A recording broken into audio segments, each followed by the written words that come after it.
जय हिंद एवरीवन। स्वागत है आप सभी का कंजंक्शन के लेक्चर नंबर 5 में, जहां हम डिस्कस करने वाले हैं इन्वर्जन के आगे के कॉन्सेप्ट। पिछली क्लास में हमने बेसिक आइडिया लिया था कि इन्वर्जन क्या होता है, उसका करते हैं थोड़ा सा रिवीजन, उसके बाद आज के कॉन्सेप्ट करते हैं स्टार्ट। ठीक है, तो कॉन्सेप्ट ये था पिछली क्लास का कि इन्वर्जन जो है ना, वो एक फॉर्मेट होता है। फॉर्मेट क्या होता है, देखो सिंपल भाषा में समझो। एक नॉर्मल सेंटेंस होता है, उसका फॉर्मेट होता है subject plus helping verb plus में मेन वर्ब। ये हो गया आपका नॉर्मल सेंटेंस का फॉर्मेट। जब हमें इसका इन्वर्जन बनाना होता है ना, जब हम इसका ये स्पेशल फॉर्मेट बना देते हैं, तो इसी को हम क्या कहते हैं, इन्वर्जन सेंटेंस कहते हैं। क्या फॉर्मेट है जरा समझना। जब भी हम ये देखो, नॉर्मल स्टेटमेंट है subject plus helping verb plus main verb. अगर आप हेल्पिंग वर्ब और सब्जेक्ट की जगह को इंटरचेंज कर दोगे तो वही आपका इन्वर्जन कहलाएगा। सिंपल सी बात, नॉर्मल स्टेटमेंट में हेल्पिंग वर्ब और सब्जेक्ट की जगह को इंटरचेंज कर दो, उनकी पोजीशन को इंटरचेंज कर दो, वही आपका क्या कहलाता है, इन्वर्जन कहलाता है। और एक और तरीके से इन्वर्जन बनता है, ये जो इन्वर्जन सेंटेंस है ना, इस इन्वर्जन सेंटेंस के पहले अगर आप एडवर्ब लगा देते हैं, है ना, तो ये हेल्पिंग वर्ब हो गया, सब्जेक्ट हो गया, मेन वर्ब हो गया, ये वाला इन्वर्जन है ऊपर वाला। अगर इस इन्वर्जन के पहले भी आप एडवर्ब लगा देते हैं ना, तो भी ये क्या रहेगा, आपका इन्वर्जन सेंटेंस ही रहेगा, कोई दिक्कत वाली बात नहीं है। एक बार और समझा देता हूं। नॉर्मल फॉर्मेट किसी भी सेंटेंस का ये होता है, subject plus helping verb plus में मेन वर्ब। अगर उसमें हेल्पिंग वर्ब है, लेकिन यहाँ इन्वर्जन की बात करें तो हेल्पिंग वर्ब आएगा ही आएगा उस सेंटेंस के अंदर, उसके बिना इन्वर्जन के बारे में बात नहीं होगी। अब समझना, इन्वर्जन बनाने के लिए जो नॉर्मल स्टेटमेंट होता है उसमें हेल्पिंग वर्ब और सब्जेक्ट की पोजीशन को कर देना है इंटरचेंज। कर दिया। अब इतना करने के बाद ये हो गया आपका इन्वर्जन वाला सेंटेंस, है ना। और एक और फॉर्मेट क्या होता है, ये जो इन्वर्जन का सेंटेंस बना है ना, इससे पहले एडवर्ब लगा दो तो वो भी आपका इन्वर्जन का फॉर्मेट रहेगा। सिंपल सी बात है ये। ठीक है, अब हम इन्वर्जन के कॉन्सेप्ट को समझेंगे डिफरेंट डिफरेंट जगह। सबसे पहले हम समझेंगे कि इंटेरोगेटिव सेंटेंस में कैसे इन्वर्जन का यूज होता है। देखना यहाँ पे इंटेरोगेटिव सेंटेंस। इंटेरोगेटिव सेंटेंस आपके दो तरह के होते हैं, है ना। कौन से दो तरीके के, एक होता है आपका जो WH वर्ड से स्टार्ट होता है और अपने बाद में क्या लेता है, हेल्पिंग वर्ब लेता है, फिर सब्जेक्ट लेता है, फिर मेन वर्ब लेता है ना। और दूसरा होता है आपका वो, ये हो गया आपका ओपन एंडेड। दूसरा होता है आपका क्लोज एंडेड, जो सीधा ही हेल्पिंग वर्ब से स्टार्ट होता है, उसमें सब्जेक्ट का यूज होता है, फिर मेन वर्ब का यूज होता है। इस बात को डिटेल में हम पढ़ चुके हैं टेंस टॉपिक में, ठीक है, फिर भी मैंने यहाँ पे आपको बता दिया थोड़ा सा समझना जरा। ये जो क्वेश्चन वर्ड है ना, ये वही है आपका। WH वर्ड क्या होता है, जो क्वेश्चन पूछने काम करता है, वाई वेयर व्हेन वगैरह, है ना, और हाउ, ये सब आपके क्या है, WH वर्ड है, क्वेश्चन पूछने वाले वर्ड है। तो नॉर्मल स्टेटमेंट में इंटेरोगेटिव सेंटेंस का फॉर्मेट क्या होता है, वो होता है WH वर्ड, उसके बाद हेल्पिंग वर्ब, फिर सब्जेक्ट, फिर मेन वर्ब और उसके बाद में ऑब्जेक्ट, यही होता है। ठीक है, समझने वाला कॉन्सेप्ट यहाँ पे ये है। आपने यहाँ पे देखा WH वर्ड हमने क्या बनाया, सिंपल इंटेरोगेटिव सेंटेंस लिखा। WH वर्ड आ गया, डू आ गया, दे आ गया और वो आ गया। अब हमने यहाँ पे देखा सर, डू और वो दो दो हमारे वर्ब आ रहे हैं। जब दो वर्ब आते हैं तो पहला वाला आपका हेल्पिंग वर्ब, बाद वाला आपका मेन वर्ब, है ना। इस सेंटेंस का सब्जेक्ट कौन है, तो आपने बोला सर दे हमारा क्या है, सब्जेक्ट है ना। और मैंने क्या बोला, ये तो आपका WH वर्ड हो गया। अब जरा ये बात समझना, हमने क्या पढ़ा, जब भी आपका हेल्पिंग वर्ब के बाद आपका सब्जेक्ट आएगा तो वो कौन सी कैटेगरी में आ जाता है, तो हमने पढ़ा था ये इन्वर्जन के कैटेगरी में आ जाता है। यानी इंटेरोगेटिव सेंटेंस है ना, वो भी आपका एक इन्वर्जन से ही बना हुआ सेंटेंस है। यहाँ पे बाद में ये आपको इसलिए बता रहा हूँ क्योंकि इसमें ना आपसे जरा थोड़ी पार्ट ऑफ स्पीच वगैरह पूछ लेता है।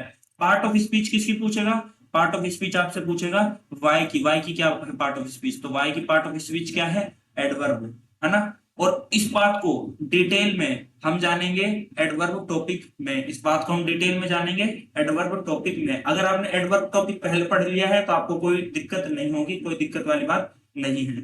ठीक है, तो वाई की पार्ट ऑफ स्पीच हमारा एडवर्ब है। अब एक ट्विस्ट देता हूं, देखना जरा। मैं लिखता हूं व्हाट इज ही डूइंग, वो क्या कर रहा है।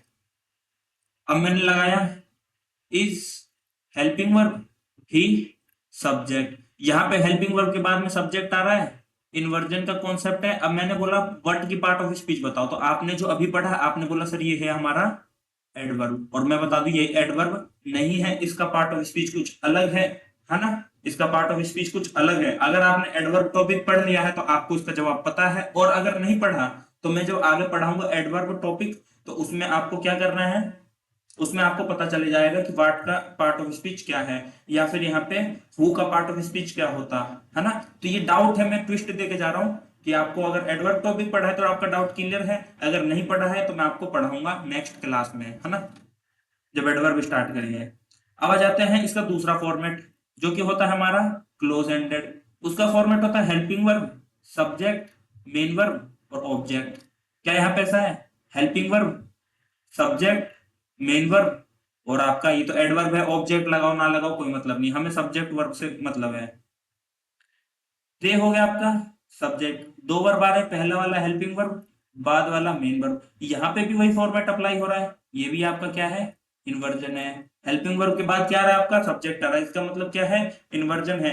यानी बताने की बात मेरे को यहाँ पे बस इतनी है कि जो इंटेरोगेटिव सेंटेंस बनते हैं ना, वो भी आपके इन्वर्जन के कॉन्सेप्ट से बनते हैं। यानी हमेशा हेल्पिंग वर्ब पहले आएगा और उसके बाद में आपका क्या आएगा, सब्जेक्ट आएगा। ध्यान रखना, हेल्पिंग वर्ब की बात कर रहा हूं, मेन वर्ब की बात नहीं कर रहा। आ गया समझ में, ठीक है।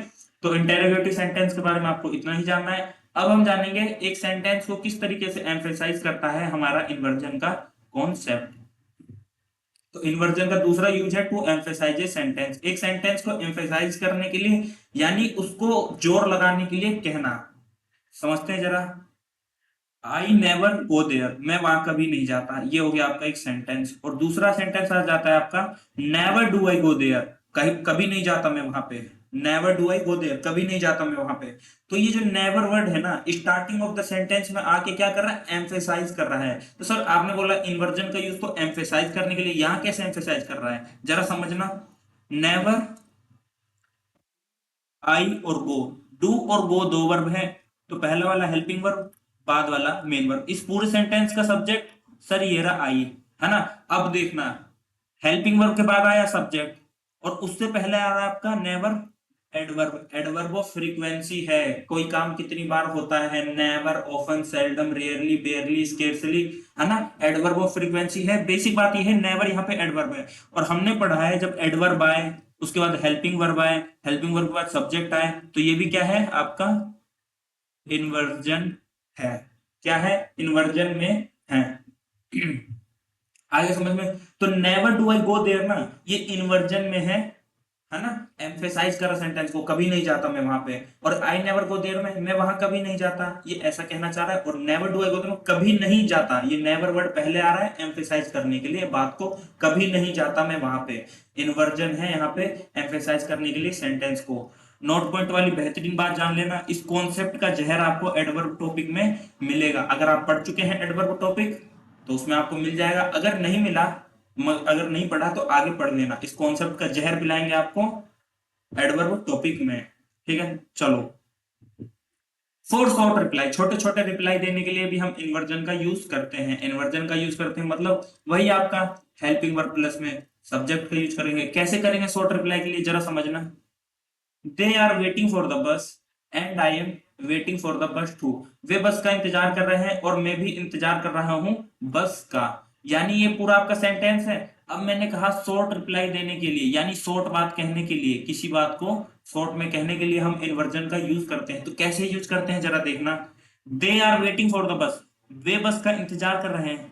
सो एम आई, वैसे ही मैं भी, यानी वे बस का इंतजार कर रहे हैं और मैं भी बस का इंतजार कर रहा हूं। यहाँ पे आपने कितना लंबा सेंटेंस लगा था, I am waiting for the bus too, मैं भी बस का इंतजार कर रहा हूं। यहाँ पे आपने सिंपल लिखा सो एम आई, यानी आपने शॉर्ट रिप्लाई देने के लिए किसका यूज करा, इन्वर्जन का। क्या यहाँ इन्वर्जन का यूज हुआ है, तो आपने बोला सर आई के साथ में एम जो है आपका हेल्पिंग वर्ब हो गया, है ना, हेल्पिंग वर्ब हो गया, और आई जो है आपका सब्जेक्ट हो गया, और सो आपका क्या हो गया, एडवर्ब हो गया। सो की पार्ट स्पीच यहाँ पे क्या है, एडवर्ब है। और यहाँ पे आपका क्या यूज हो रहा है, इन्वर्जन यूज हो रहा है, ठीक है। तो हमने ये भी देख लिया कि शॉर्ट रिप्लाई के लिए कैसे इन्वर्जन का यूज किया जाता है। कुछ नहीं करना है, सो एम आई, ये सो है ना आपका एक स्पेशल वर्ड है एडवर्ब, इसी का यूज करेंगे शॉर्ट रिप्लाई देने के लिए। सो एम आई, वैसे ही मैं भी, इसका मीनिंग आता है वैसे ही मैं भी। अब पढ़ लेते हैं inversion of correlative conjunction.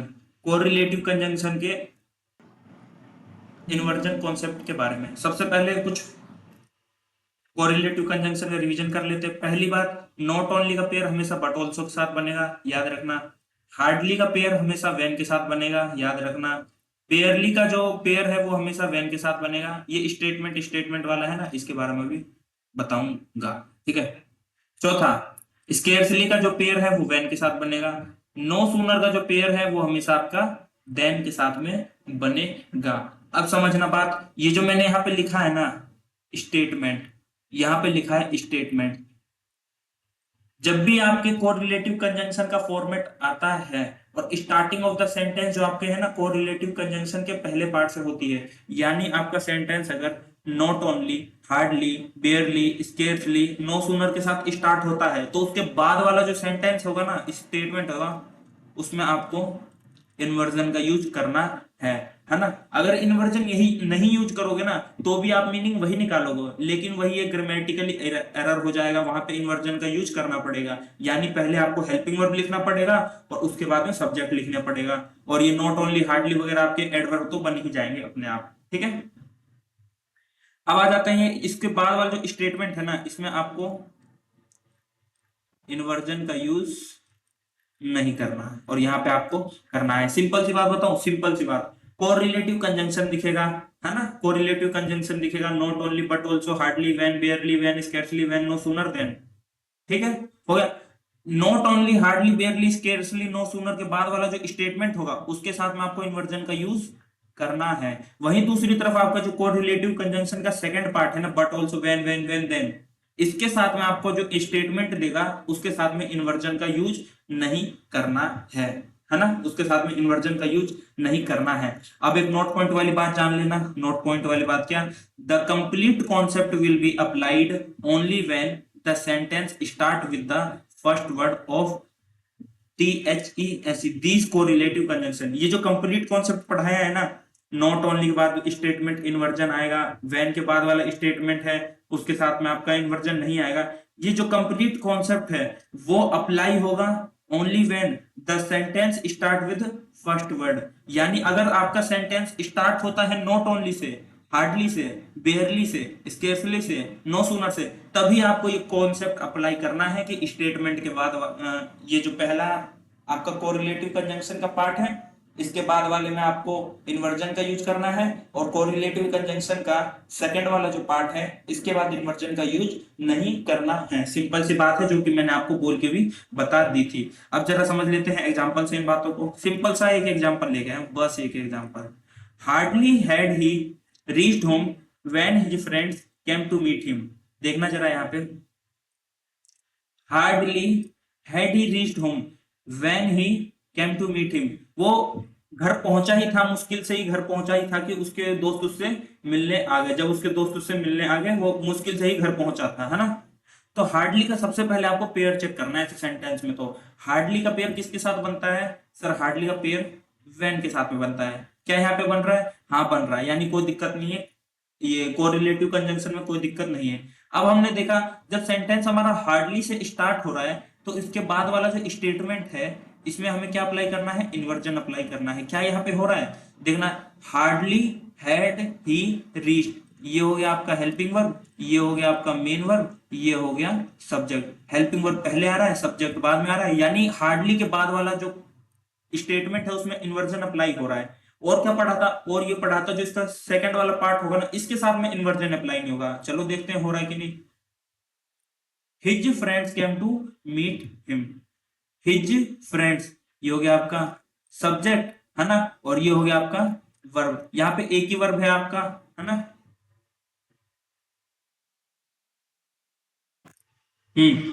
His friends came to meet him में हिज फ्रेंड्स आपका सब्जेक्ट हो गया, केम आपका वर्ब हो गया। अब यहाँ पे वर्ब आपका ना, वर्ब आपका मेन वर्ब है। यहाँ पे क्या है? ये मेन वर्ब है। सर हेल्पिंग वर्ब कहाँ गया? देखो दोस्त, इन्वर्जन अप्लाई नहीं हो रहा तो हेल्पिंग वर्ब का भी काम नहीं है, बताया था ना मैंने पीछे। ये सेंटेंस का यूज जब भी हो रहा है, मतलब हेल्पिंग वर्ब आना कंपलसरी है जब इन्वर्जन की बात हो रही है। यहाँ पे हमने क्या पढ़ा? सेकंड वाले सेंटेंस में इन्वर्जन का यूज नहीं करना है ना। और यहाँ पे इन्वर्जन का यूज नहीं हुआ है, और इन्वर्जन का जब यूज नहीं हुआ तो हेल्पिंग वर्ब का भी कोई काम नहीं है। ये सेंटेंस आपका पूरी तरह से सही है। आगे समझ में? चलो ठीक है। सेंटेंस नंबर सेकंड पढ़ना, या इसको पढ़ने से पहले ना, इसको पढ़ने से पहले ये वाला करना, ये वाला पेन बदल लेता हूं। Hardly he reached home when his friends came to meet him, मुश्किल से वो घर पहुंचा ही था कि उसके दोस्त उससे मिलने आए। अब ये जो सेंटेंस है ना, ये तो मैंने करेक्ट लिखा कि हाँ भाई आपको समझ आ जाए। एग्जामिनर क्या करता है मैं आपको बताता हूँ, वो सीधा लिखेगा हार्डली, उसके बाद लिखेगा ही रीच्ड, सब्जेक्ट के बाद में सीधा क्या दिया, मेन वर्ब दिया। इसने इन्वर्जन अप्लाई नहीं करा तो देखो मेन, इसने हेल्पिंग वर्ब को ही खा गया। जैसे यहाँ पे इन्वर्जन नहीं तो हेल्पिंग वर्ब नहीं था ना, ऐसे ही ये भी क्या करा, हेल्पिंग वर्ब को ही खा गया। तो यहाँ पे आपका क्या आना था, हेड आना था। हार्डली से स्टार्ट हो रहा है, वैन का पेयर बन रहा है, हार्डली के बाद वाले स्टेटमेंट के साथ इन्वर्जन अप्लाई होगा तो हेड के साथ में सब्जेक्ट आएगा, यानी हेल्पिंग वर्ब के साथ में आपका सब्जेक्ट आएगा। आ गया समझ में? ठीक है, तो एग्जामिनर इस तरीके से एरर देता है। ये वाला सेंटेंस आपका गलत था जब तक कि हमने इसमें हेड इंक्लूड नहीं किया। ठीक है, अब आ जाते हैं ये दूसरे वाले पे, ये जो हमने दूसरा वाला मार्क करा था। इस सेंटेंस को है ना हम सेम इस तरीके से भी बना सकते हैं। एक तो हमने इन्वर्जन अप्लाई करके बनाया है ना, इन्वर्जन क्यों अप्लाई करा, थोड़ा एम्फेसाइज करने की कोशिश कर रहे हैं। हार्डली हैड रीच, मुश्किल से ही घर पहुंचा ही था कि उसके दोस्त उससे मिलने आ गए, वो घर पहुंचा ही था है ना कि उसके दोस्त उससे मिलने आ गए। ये एम्फेसाइज करने की बात हो रही है। इस बात को हम नॉर्मल सेंटेंस की तरह भी बोल सकते हैं। अगर हमें इस बात को नॉर्मल बोलना होगा तो एम्फेसाइज की जरूरत नहीं है। कैसे, जरा समझना, कंफ्यूज मत होना, कंफ्यूज मत होना। सिंपल बात है, सारी बातें रिवाइज करवाऊंगा लास्ट में, ये कॉन्सेप्ट आराम से पढ़ लो। एक तो हो गया, हम देखो एक कॉन्सेप्ट पढ़ा कि अगर हमारा हार्डली वेन वाला कॉन्सेप्ट जो है वो जब अप्लाई होगा जब हार्डली से सेंटेंस स्टार्ट होगा, हार्डली के बाद वाला स्टेटमेंट इन्वर्जन में होगा और उसके बाद जो वेन है उसके बाद वाला स्टेटमेंट जो है वो विदाउट इन्वर्जन होगा। ठीक है, ये सेंटेंस हम इसलिए लिखते हैं ना, ये सेंटेंस हम इसलिए लिखते हैं क्योंकि हम चीजों को एम्फेसाइज करने की कोशिश करते हैं। ये हार्डली आपका adverb starting of the sentence में लगा दिया, बताऊं किस लिए, मुश्किल से ही वो घर पहुंचा था कि उसके दोस्त उससे मिलने आ गए। मुश्किल से, यहाँ मुश्किल वर्ड को ज्यादा एम्फेसाइज किया जा रहा है, यानी एडवर्ब को ज्यादा एम्फेसाइज किया जा रहा है, इसलिए ये सेंटेंस का फॉर्मेट ऐसा है। इन्वर्जन का कॉन्सेप्ट है, एम्फेसाइज करने का काम कर रहा है। इस बात को हम नॉर्मल भाषा में भी बोल सकते हैं, कैसे, he had hardly reached home, वह मुश्किल से घर पहुंचा ही था, when his friends came to meet him. अब आपको जब ये नॉर्मल सेंटेंस बोल रहे हो ना, ही हैड हार्डली रीच्ड होम, अब आप यहाँ पे इन्वर्जन का यूज नहीं कर रहे हैं। जब हार्डली आपका स्टार्टिंग ऑफ द सेंटेंस में नहीं आया, हार्डली आपका स्टार्टिंग ऑफ द सेंटेंस में नहीं आया, तो ये जो पूरा कॉन्सेप्ट पढ़ाया है ये यूज नहीं हुआ, यानी बात जो है आपकी क्या चलेगी, सिंपल चलेगी। जब hardly starting of the sentence में नहीं आया तो इसका मतलब ये कोई सा भी कॉन्सेप्ट अप्लाई नहीं होगा कि इसके बाद वाला स्टेटमेंट इन्वर्जन होगा या इसके बाद वाला स्टेटमेंट इन्वर्जन नहीं होगा, है ना। तो इस सेंटेंस को मैं सिंपल लिखूंगा, he had hardly reached home when his friends came to meet him। ये सेंटेंस आपका बिल्कुल सही है, कोई दिक्कत नहीं है। ठीक है, अब आ जाते हैं इसका अल्टरनेट में। जैसे हमने देखा ना गलती कहाँ करके देगा, ऐसी एग्जामिनर गलती यहाँ करके देगा, he hardly had reached the station, है ना। हार्डली से स्टार्ट सॉरी, हार्डली से आपका जो है स्टार्ट नहीं हुआ, इसका मतलब वो इन्वर्जन वाला कॉन्सेप्ट अप्लाई नहीं हुआ। चलो ठीक है, यानी ही आ गया, तो ही के बाद तो हमें हेड लगाओ ना यार, ही के बाद तो हेड लगाओ। He had hardly reached the station when his friends to came meet him. इस सेंटेंस का फॉर्मेट बताऊं कैसा होना चाहिए था, ये होना चाहिए था, he had hardly reached the station when his friends came to meet him। आगे समझ में? तो ये वाला आपका फॉर्मेट गलत था, ये वाला सही है। चारों एग्जांपल आप अपने जहन में उतार लेना। जब हार्डली वैन से स्टार्ट होगा तो इन्वर्जन अप्लाई होगा, है ना। और जब हार्डली से स्टार्ट नहीं होगा तो वो फॉर्मेट कैसे होते हैं, सिंपल होते हैं, ही हैड हार्डली रीच्ड आएगा। एग्जामिनर क्या करेगा, वो करेगा वो आपको लिख के देगा ही हार्डली हैड रीच्ड देगा, जो कि होगा पूरा पूरा गलत। आपको लिखना है ही had hardly reached the station, ऐसे लिखना है। ये एडवर्ब का फंक्शन है कि एडवर्ब आपका हेल्पिंग वर्ब और मेन वर्ब के बीच में आता है। ये हम एडवर्ब टॉपिक में सीखेंगे। अगर आप पढ़ चुके हैं एडवर्ब टॉपिक, सही बात बताऊं तो अभी तक मैंने रिकॉर्ड ही नहीं करा, लेकिन इन फ्यूचर अगर आप इस वीडियो को देखते हैं तो जब तक वो रिकॉर्ड हो चुकी होगी, है ना। तो अगर आप एडवर्ब पढ़ चुके हैं इससे पहले तो आपको सारे कॉन्सेप्ट क्लियर होंगे। अगर नहीं पढ़ा तो इसके बाद पढ़ लेना। वैसे आपकी क्लियरिटी के लिए बताऊं तो एडवर्ब पहले पढ़ना ज्यादा सूटेबल होगा कंजंक्शन के बाद, क्योंकि अभी एडवर्ब की पीपीटी तैयार नहीं हुई तो मैं कंजंक्शन आपको पढ़ा रहा हूं। अगर अगली बार मैं कभी ऐसे बैच तैयार करूंगा पढ़ाऊंगा तो पहले एडवर्ब पढ़ाऊंगा, उसके बाद कंजंक्शन पढ़ाऊंगा, ठीक है। चलो, ये हो गया कॉन्सेप्ट आपका सिंपल। आगे बढ़ते हैं। आगे है आपके शॉर्ट रिप्लाई देने के लिए आइदर एंड नाइदर। आइदर यहां से काट दो, यहाँ का आइदर कोई काम नहीं है। शॉर्ट रिप्लाई देने के लिए इन्वर्जन का कहां यूज करते हैं? शॉर्ट रिप्लाई देने के लिए नाइदर वाले कॉन्सेप्ट में। ऑलवेज फॉर नेगेटिव सेंटेंस, हमेशा नेगेटिव सेंटेंस के बारे में। फॉर्मेट सीधा सीधा पढ़ लो, बहुत आसान है। एक नेगेटिव सेंटेंस आएगा, कोमा आएगा, वहां पे आप नाइदर लगा सकते हो, नॉट लगा सकते हो, है ना। और उसके बाद आपका हेल्पिंग वर्ब और सब्जेक्ट, और इसका पार्ट ऑफ स्पीच क्या होगा? आपका एडवर्ब होगा। क्यों? क्योंकि इन्वर्जन का क्या है? कॉन्सेप्ट है। इन्वर्जन का कॉन्सेप्ट आइदर नाइदर, ये हमने क्या पढ़ा था सर? ये तो कंजंक्शन होते हैं, लेकिन यहाँ पे ये क्या बन गए? एडवर्ब बन गए। क्यों? क्योंकि इन्वर्जन का कॉन्सेप्ट है ना। चलो, तो हो गया नाइदर, ये हो गया नॉट। सिंपल सी बात है, देखना जरा। He is not ready to play, वो खेलने के लिए तैयार नहीं है। नेगेटिव सेंटेंस, कोमा, नाइदर लगा दो या नॉट लगा दो, उसके बाद आपको हेल्पिंग वर्ब यूज करना है, आपका हेल्पिंग वर्ब, और ये हो गया आपका सब्जेक्ट, है ना। आपका एक डाउट ये आ सकता है, आपका ये डाउट ये आ सकता है, सर हेल्पिंग वर्ब तो जब होता है ना जब यहाँ पे एक और वर्ब होती है। हेल्पिंग वर्ब तो जब होता है ना जब यहाँ एक और वर्ब होती है, तब आप कहते हैं कि एक हेल्पिंग वर्ब है, एक मेन वर्ब है। जब सेंटेंस में एक ही वर्ब आता है तो उसको तो हम मेन वर्ब कहते हैं। तो मैं आपको बताऊं, ये कंप्लीट सेंटेंस बताऊं क्या है? कंप्लीट सेंटेंस है, he is not ready to play, neither nor am I do, ना ही मैं तैयार हूं खेलने के लिए। यहाँ पे डू है आपका, जो कि हिडन कर दिया गया है। सिंपल सी भाषा है, डू यहाँ पे हिडन कर दिया गया है, छुपा दिया गया है, ना ही लिखा जाता है सेंटेंस में। बस इतनी सी बात है। एम आपका हेल्पिंग वर्ब ही है, और नाइदर नॉर की पार्ट ऑफ स्पीच आपका क्या है? एडवर्ब है, ठीक है। सिंपल भाषा मेरे दोस्त।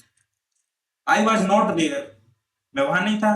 नाइदर नॉर ही वॉज, चलो पढ़ने में मजा आ रहा, बढ़िया है, मगर पढ़ने की मजा से नहीं ना ऐसे होगा। नाइदर नॉर वॉज ही, ठीक है। वॉज ही, यहाँ पे वॉज आपका हेल्पिंग वर्ब, ही आपका सब्जेक्ट, ये हो गया आपका एडवर्ब। तो यहाँ पे होता है आपका इन्वर्जन, है ना। शॉर्ट रिप्लाई के लिए भी नाइदर नो, वो नाइदर वाले कॉन्सेप्ट में भी हम यूज करते हैं इन्वर्जन का। तो यहाँ पे होता है आपका कंजंक्शन का पार्ट खत्म, पूरा टॉपिक कर दिया हमने समाप्त, शुरू से लेके अंत तक, ठीक है।